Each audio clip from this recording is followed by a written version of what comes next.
Walking into my computer programming class on the first day, I got an uneasy feeling right off the bat. Everyone was sitting down like most students do on the first day of class, but they just weren't sitting there. They were also typing combinations of letters and symbols at lightning speed. So I awkwardly walked down the aisle, acting like I knew what was going on, and took a seat. Shortly after, Professor Mbadi took the podium and briefly went over the syllabus. During the speech, he asked the class how many students had programming before, and nearly everyone in the class raised their hand. My reaction to all the raised hands stunned me. I mean, the class is Intro to Computer Programming, and I thought the point of the class was to teach people like me, not knowing anything about programming, to code programs, not for people who already are familiar with coding. But that was just the first of my concerns with this class. Once all the risen hands fell, Professor Embody gave us a great simile on the process of learning programming.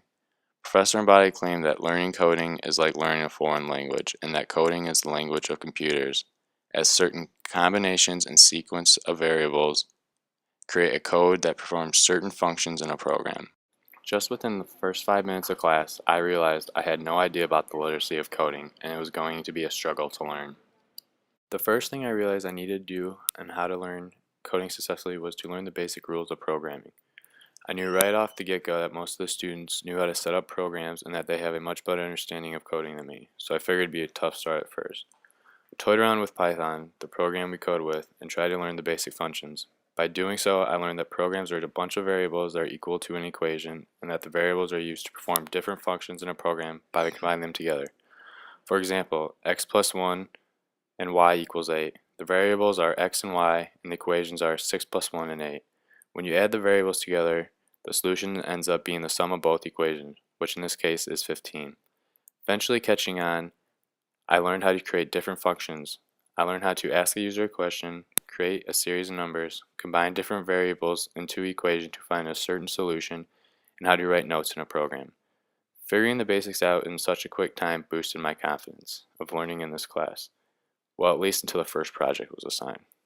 With the first week out of the new semester, Professor Embody assigned the class our first project. I was feeling pretty confident it wouldn't be too hard after my quick learning of the simple rules of coding. The objective of the first project was to create a program that asks the user what they think the national debt number is and give a bill of currency, $1 bill, $5 bill, etc. Then we had to calculate the height in miles of the guessed national debt number in bills of currency the user chose, and then compare that height to the distance it is from the moon to the earth. I was horrified after reviewing the assignment, and he only gave us a week to finish it. I knew how variables worked, but I didn't really know how to morph them together to create a successful function. So I went home and tried to create a functional program. As I attempted to create this program, I came to a realization that I had no idea where to start. So I thought I should wait until the next class to see if he teaches anything new that would help me build a bridge between me and understanding.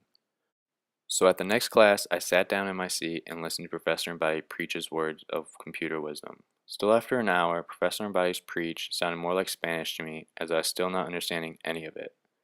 I started to become very stressed and laid my head down for the last 5 minutes of class.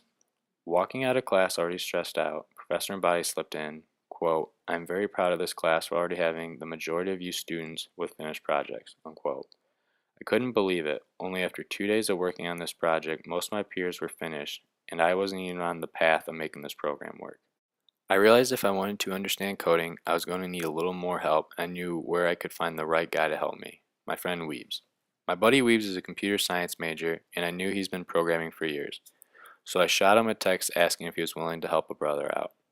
A few hours later, we both end up in the library. In summation, all I can say is that Weebs saved me.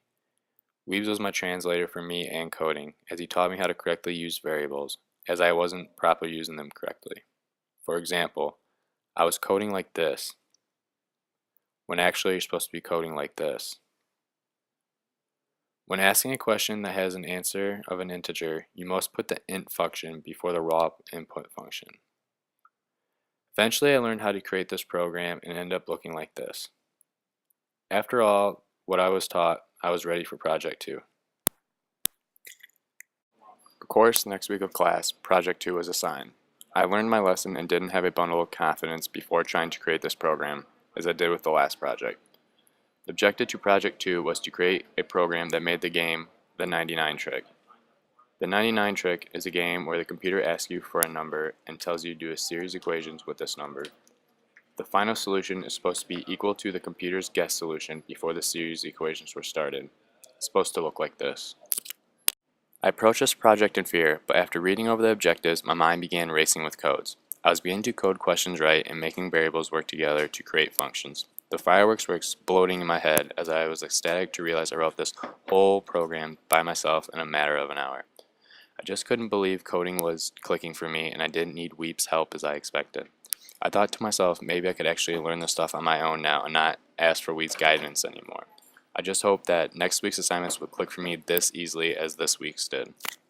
The moment Project 3 was assigned, I checked the assignment online to see what were the objectives. The objective for Project 3 was to create a program that asks the user for a number and make it into a Latin square. A Latin square, also known as a magic square, is a row of numbers to a certain point, the point being whatever the number the user picked.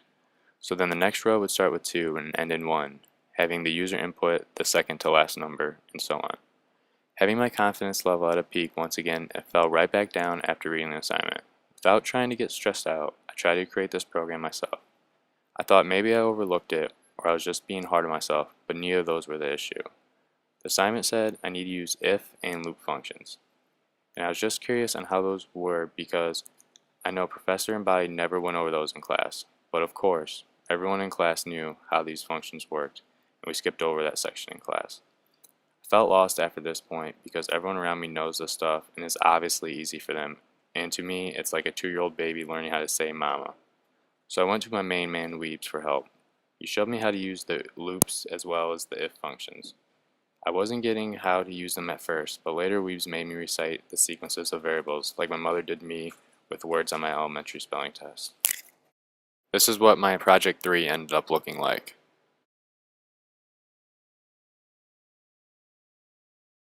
After only experiencing a month of computer programming, I know the struggle of learning to code will be like a bumpy roller coaster. I've learned that some of the codes will be easy to learn, and unfortunately, some will not. Projects 1 and 3 are like the bumpy parts in a roller coaster, as it took me a long time to interpret and learn those specific codes.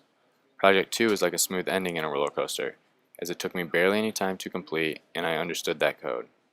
Nevertheless, learning a new literacy about anything can be a long, stressful process, and with hard work and dedication, your mind can adapt and learn any new literacy it faces.